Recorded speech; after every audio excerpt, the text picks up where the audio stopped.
ये कहानी है सतीश जी की। ये अनुभव तब का है जब मैं सतीश ग्रेजुएशन करने के लिए बेंगलोर आया हुआ था। मैं और मेरे 3 दोस्त उमेश, ऋषभ और कश्यप, हम चारों मिलकर एक किराए के मकान में रहते थे। हम चारों एक ही कॉलेज में और एक ही फील्ड में थे। हम चारों बीकॉम की पढ़ाई कर रहे थे। सब कुछ बहुत अच्छी से चल रहा था। फिर तकरीबन 3 महीने बाद मेरे दोस्त ऋषभ को कॉलेज में एक लड़की पसंद आती है जिसका नाम था नेहा। फिर बहुत जल्द दोनों बहुत अच्छे दोस्त बन गए। फिर एक दिन नेहा ऋषभ के साथ हमारे फ्लैट पे आई थी। वैसे तो उसे ऋषभ ही लेके आया था हमसे पहचान कराने के लिए, और नेहा भी वैसे तो बहुत फ्रेंडली थी। उसने भी हमसे बहुत अच्छी दोस्ती कर ली। फिर थोड़ी देर में नेहा को अपने डैड का फ़ोन आया, इसलिए नेहा प्राइवेट में अपने डैड से बात करने के लिए गई। हमारे रूम के पास वाले स्टोर रूम में गई और फिर बात ख़त्म होने के बाद वो वापस हमारे रूम में आ रही थी। तब उसे घने अंधेरे में दरवाजे के पास एक चमकता बोर्ड दिखाई दिया। घने अंधेरे में वह बोर्ड बहुत सुंदर और आकर्षक दिखाई दे रहा था। नेहा उस बोर्ड के पास गई। तब उसने बोर्ड पे कुछ चित्र विचित्र आकृति दिखे। नेहा ने जब ठीक से देखा मोबाइल के फ्लैशलाइट के प्रकाश में, उसे कुछ असाधारण शब्द दिखाई दिए। बोर्ड के ऊपर एक क्रिस्टल रखा हुआ था। सब कुछ बहुत आकर्षक दिखाई दे रहा था।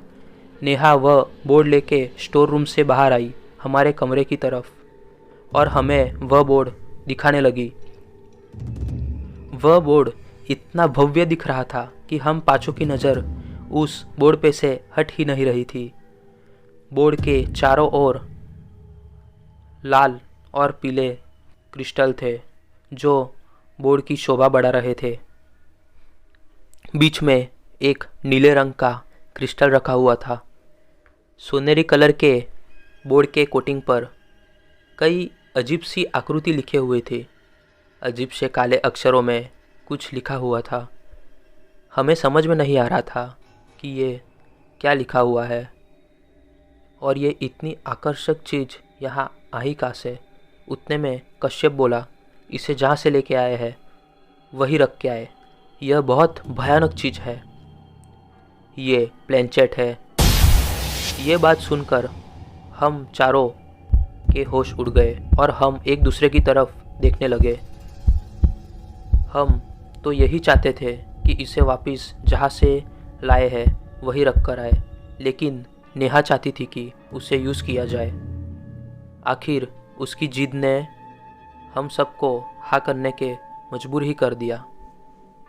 और आखिर नेहा को हाँ करने के बाद नेहा को पूरी तरह से परमिशन मिल चुकी थी और अब ये तो तय था कि प्लेनचेट करना ही है। फिर सबने तैयारियां शुरू कर दी थी। फिर ऋषभ ने सर्च इंजन से प्लेनचेट की डिटेल्स निकालना शुरू कर दिया। कश्यप कैंडल्स और ज़रूरी चीज़ें लाने निकल पड़ा और मैं प्लेनचेट के नीचे कारपेट पे रख के पाँचों की बैठने की तैयारी कर रहा था। और उमेश अभी भी नेहा को समझा रहा था कि एक बार सोच लो, लेकिन नेहा समझने के लिए तैयार ही नहीं थी। और हमारी किस्मत तो देखो, वह रात अमावस की रात थी। फिर रात के 11 बज चुके थे। डिनर के बाद हम लोग प्लेनचेट यूज़ करने के लिए पूरी तरह से तैयार थे। रूम के लाइट बंद कर दी गई थी। प्लेनचेट के बाजू में कैंडल्स जलाए गए थे। हम पांचों दोस्तों ने एक दूसरे के हाथ पकड़ लिए और रूल्स के हिसाब से आगे की प्रोसेस चालू कर दी थी। फिर आत्मा का आह्वान होने लगा। हम लोग आत्मा को बुलाने लगे और थोड़ी ही देर में आत्मा ने रूम में प्रवेश कर लिया। जैसे ही आत्मा ने रूम में प्रवेश किया, एक रूम में अजीब सी झंझनाहट महसूस होने लगी। दरवाजे के पास से आवाज़ आने लगा। खिड़कियाँ ज़ोर से छटपटाने लगी। प्लेनचेट के बोर्ड के बीच का क्रिस्टल हिलने लगा। यह सब देख के हम बहुत डर चुके थे और हमें बहुत डरने लगा। फिर नेहा ने कहा कि इसकी शुरुआत इतनी भयानक है तो इसका अंत कैसे होगा। इसलिए नेहा ने कहा कि हमें और आगे प्लेनचेट नहीं चलाना चाहिए, हमें प्लेनचेट के लफड़े में नहीं पड़ना चाहिए। फिर नेहा ने वापस जिस आत्मा को बुलाया था उस आत्मा को वापस जाने के लिए कहा। पाचो ने कमांड दिया कि तुम जहाँ से आई हो वहाँ वापस चले जाओ। और फिर जैसे ही ये लोग ने कहा तुम वापस चले जाओ, वैसे प्लेनचेट पे क्रिस्टल से लिखाई दिया नो। और ये नो देखने के बाद हम पाँचों के रोंगटे खड़े हो गए। फिर हमने उससे कारण पूछा। हमने आत्मा को वापस कमांड दिया कि तुम जाना क्यों नहीं चाहती। तब वापस प्लेनचेट में लिख कर आया कि आई वॉन्ट अ स्पिरिट, मुझे एक रूह चाहिए। और तभी प्लेनचेट पर खून की बूंदें गिरने लगी। यह देखने के बाद हम पाँचों पूरी तरह से डर गए।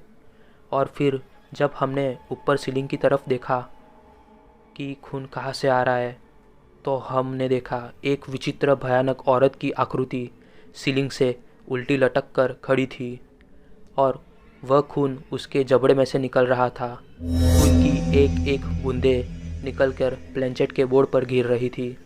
यह देखकर हम सब बहुत डर गए और ज़ोर से चिल्लाए और सभी ने हाथ छोड़ दिया। जैसे ही सभी ने हाथ छोड़ दिया, ऐसा लगा कि जैसे कि रूम में कुछ हुआ ही ना हो।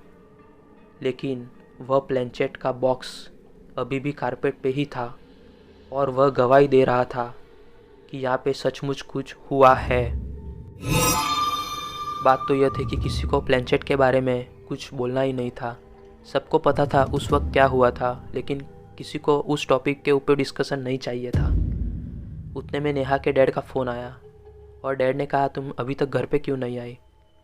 नेहा ने कहा बस पापा मैं थोड़ी देर में आ ही रही हूँ। और फिर ऋषभ नेहा को ड्रॉप करने गया और नेहा को ड्रॉप करके जब वापस आ रहा था तब ऋषभ का एक्सीडेंट हो गया। और एक्सीडेंट इतना डेंजर था कि उसकी वहाँ ही जान चली गई। ये बात जब उसके दोस्तों को पता चली तब उन्हें पता चल गया था कि उस रात जो आया था और उसने कहा था आई वॉन्ट अ स्पिरिट, वो स्पिरिट लेके जा चुका था। तो मेरी भी आपसे यही गुंजाइश है दोस्तों, अगर आपको कोई भी चीज़ यूज़ करनी है या कुछ भी आप करते हो तो उसके बारे में 10 बार नहीं 1000 बार सोचें। हमने तो हमारे दोस्त को खो दिया, लेकिन आप अभी भी अपने एक दोस्त को बचा सकते हैं।